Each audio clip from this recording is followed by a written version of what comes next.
কে আমার চ্যানেলে স্বাগত জানাই।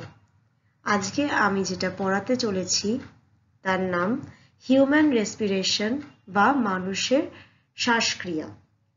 এখানে আমি মানুষের শ্বাসক্রিয়া জনিত যে সমস্ত অঙ্গ কাজ করে তাদের ব্যাপারে আলোচনা করব। আমরা যে নিঃশ্বাস প্রশ্বাস নিচ্ছি প্রতি সেকেন্ডে, সেটি কিভাবে নিচ্ছি এবং এর সঙ্গে কি কি অঙ্গ যুক্ত আমাদের শরীরের মধ্যে, সেই সমস্ত কিছু আমরা আজকে দেখব এবং জানব। তাহলে প্রথমেই বলি, আমার ভিডিওটি বা আমার পড়ানো যদি তোমাদের ভালো লেগে থাকে তাহলে অবশ্যই চ্যানেলটিকে সাবস্ক্রাইব করে দিও, এর পরবর্তীতে আরও ইন্টারেস্টিং ভিডিও বা বিষয় জানার জন্য এবং আমাকে মোটিভেশন করার জন্য। তাহলে এবার শুরু করি হিউম্যান রেসপিরেশন বা মানুষের শ্বাসক্রিয়া। প্রথমেই চলে আসি, আমাদের শ্বাসক্রিয়ার প্রথম অঙ্গটা বা মেন অর্গানটা হচ্ছে লাং বা ফুসফুস। সেটি কোথায় আছে? আমরা যদি দেখি আমাদের হিউম্যান স্ট্রাকচার বা মানুষের অঙ্গের মধ্যে বুকের মধ্যে পাঁজর থাকে বা বোনস থাকে, রিব বোনস।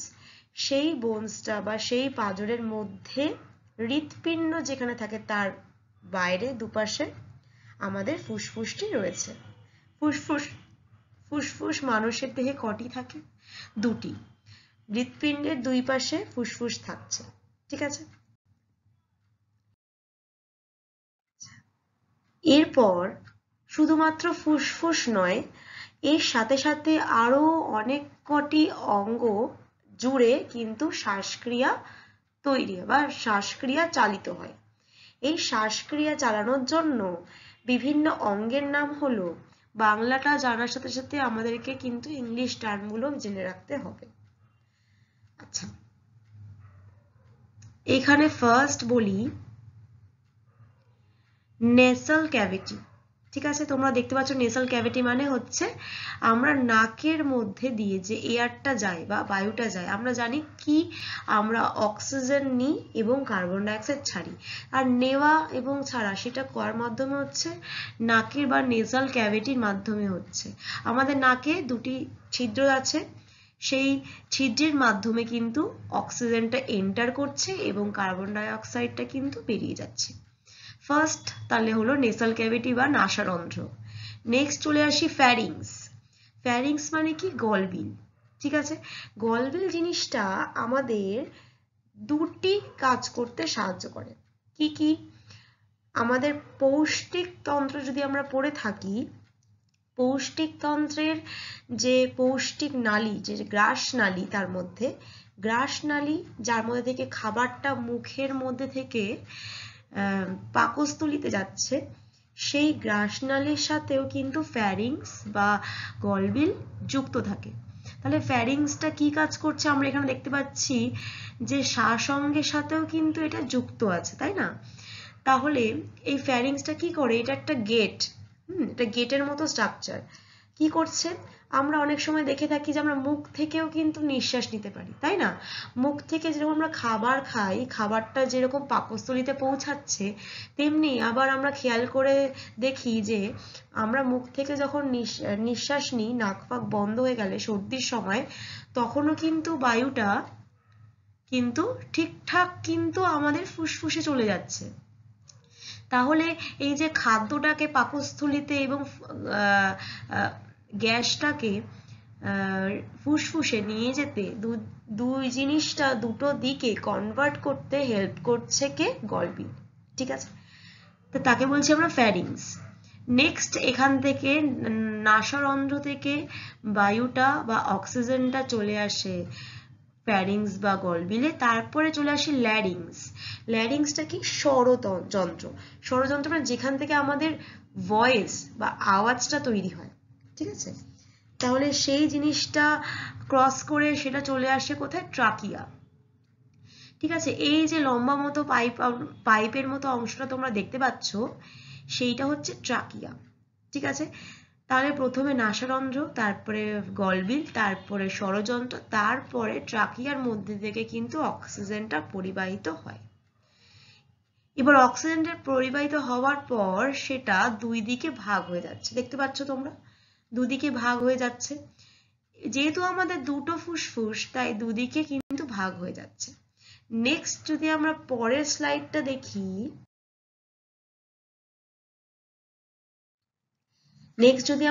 স্লাইডটা দেখি, সেখানে এই যে ট্রাকিয়াটা, হ্যাঁ কি দিয়ে তৈরি তোমরা জানো? ট্রাকিয়াটা হচ্ছে রিংস অফ কার্টিলেজ বলা হয় বা তরুণাস্থি দিয়ে তৈরি হয়। কেন তরুণাস্থি দিয়ে তৈরি হয় এই ট্রাকিয়া বা এই নলের মতো অংশটা?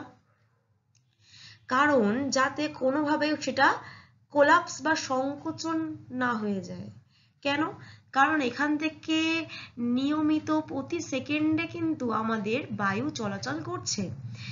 যদি সেখানে এই নলটিও তো সেল দিয়ে বা কোষ দিয়ে তৈরি, সেটা যে কোনো সময় কিন্তু দুমড়ে মুচড়ে যেতে পারতো, ঠিক আছে? তাহলে এখান থেকে এয়ার পাস করতে পারতো না। এর জন্য এটি সবসময় একটা রিং এর মতো স্ট্রাকচার দিয়ে কিন্তু কার্টিলেজ বা তরুণাস্থি দিয়ে কিন্তু এটা তৈরি হয়, যাতে কোনোভাবে সেটা কন্ট্রাকশন বা সংকোচন না হয়ে যায়, ঠিক আছে? আচ্ছা, নেক্সট চলে আসি, এই যে আমাদের দুটো লাংসের মধ্যে দুই ভাগে ভাগ হয়ে যাচ্ছে ট্রাকিয়াটা, এই লাংসটা কি? এই লাংসটা বা ফুসফুসটা দুটি লেয়ার দিয়ে তৈরি, ঠিক আছে? দুটি পর্দা দিয়ে তৈরি। দুটি পর্দার নাম কি? আচ্ছা, দুটি স্তরের নাম হচ্ছে ভিসেরাল প্লুরা স্তর এবং বাইরের স্তরটা হচ্ছে প্যারাইটাল প্লুরা স্তর। প্লুরা নামে একটা আবরণ থাকে, সেই আবরণটার ভেতরের স্তরটাকে বলা হয় হচ্ছে ভিসেরাল স্তর আর বাইরের স্তরটাকে বলা হচ্ছে প্যারাইটাল স্তর, ঠিক আছে? এই ফুসফুসটি কোথায় অবস্থিত? এই ফুসফুসটি আমরা দেখতে পাচ্ছি এখানে ডায়াফ্রাম বলে একটা অংশ রয়েছে, একে বাংলায় বলা হয় মধ্যচ্ছদা। মধ্যচ্ছদার ওপরে হৃৎপিণ্ডের দুই পাশে পিরামিডের মতো বা স্পঞ্জের মতো কিন্তু ফুসফুসটি অবস্থান করে, ঠিক আছে? আচ্ছা, এটি যেটা বললাম দুটো স্তর দিয়ে তৈরি হয়। এছাড়াও যদি আমরা বলি এর পরবর্তী ক্ষেত্রে আমরা এই লাংয়ের ভেতরে বা এই ফুসফুসের ভেতরে দেখব এর মধ্যে থেকে কি কি অংশ রয়েছে।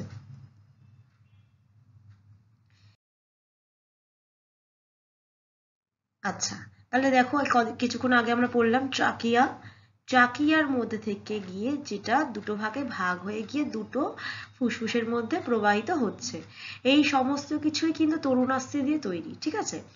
এই দুই ভাগে বিভক্ত হয়ে যাওয়ার সময় এই তরুণাস্থি দিয়ে তৈরি এই পাইপটাকে বলা হয় ব্রঙ্কাস, ঠিক আছে? আর দুটোকে একসাথে বলা হবে বা প্লুরালি আমরা বহু বচনে বলতে পারি ব্রঙ্কাই, ঠিক আছে? যেরকম গাছের শাখা প্রশাখা হয় তেমনি ট্রাকিয়াও ফার্দার ব্রাঞ্চেসের পর ব্রাঞ্চেস ভাগে ভাগ হয়েছে, আস্তে আস্তে ভাগে ভাগ হয়ে সে গাছের মতো স্ট্রাকচার তৈরি করেছে। তাহলে ট্রাকিয়া থেকে ব্রঙ্কাস, নেক্সট এটা আরো ভাগে ভাগ হয়ে গিয়ে তার নাম হয়ে যায় ব্রঙ্কিওল। আর প্লুরালি যদি আমরা বহু বচনে বলি তাকে বলা হবে ব্রঙ্কিওলস, ঠিক আছে? তাহলে ট্রাকিয়া, ব্রঙ্কাই, ব্রঙ্কিওলস, ঠিক আছে? এরপর ব্রঙ্কিওলস এর পরেও কি কোনো অংশ আছে? হ্যাঁ আছে, এটা আমরা নেক্সট স্লাইডে দেখে নেব।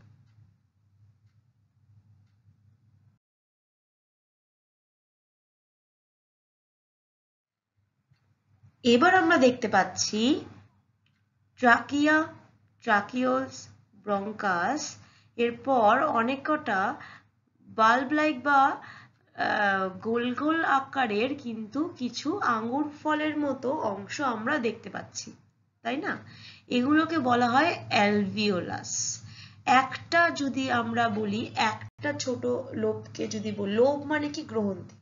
একটা যদি লোব বা গ্রহণথিকে বলি অ্যালভিওলাস, তাহলে যদি অনেকগুলোকে বলছি একসাথে অ্যালভিওলাই, ঠিক আছে?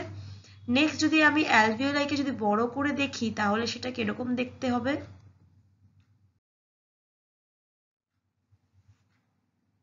ঠিক এরকম, ঠিক আছে? ঠিক এরকম দেখতে হবে। এর সাথে আমরা কি দেখতে পাচ্ছি? এর সাথে আমরা দেখতে পাচ্ছি যে অনেক রকমের জালিকা যুক্ত রয়েছে, তাই না? লাল রঙের জালিকা এবং নীল রঙের জালিকা।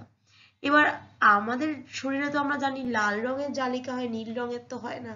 রক্ত বহন করার রাস্তা বা ধমনী শিরা যাই হোক সবই লাল রঙের হয়। এখানে নীল রঙের কেন দেওয়া হয়েছে তার কারণ আছে। এখানে আমরা দেখতে পাচ্ছি একটা অ্যালভিওলাই বা অনেকগুলো অ্যালভিওলাই কিন্তু অনেক রকম জালিকা দিয়ে কিন্তু ঘেরা, তাই না? অনেক রকম জালিকা দিয়ে ঘেরা। কিছু অংশ দেখতে পাচ্ছি লাল, কিছু অংশ দেখতে পাচ্ছি নীল।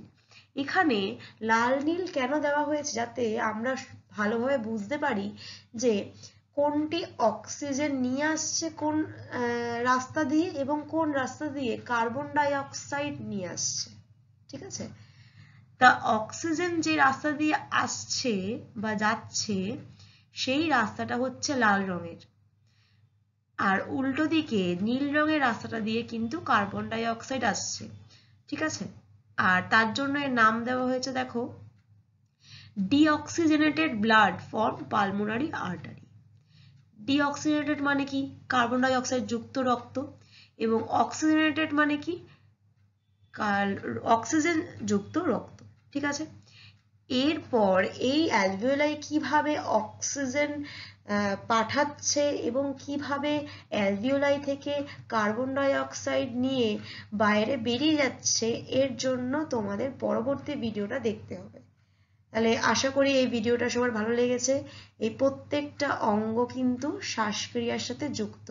কিভাবে কি মেকানিজমে বা কি প্রক্রিয়ায় গ্যাসটা আদান প্রদান হচ্ছে সেটা আমরা পরের ভিডিওটা দেখব, এবং তোমরা কিন্তু দেখতে থেকো এবং সাবস্ক্রাইব করে রাখো নেক্সট ভিডিওটা দেখার জন্য। Thank you.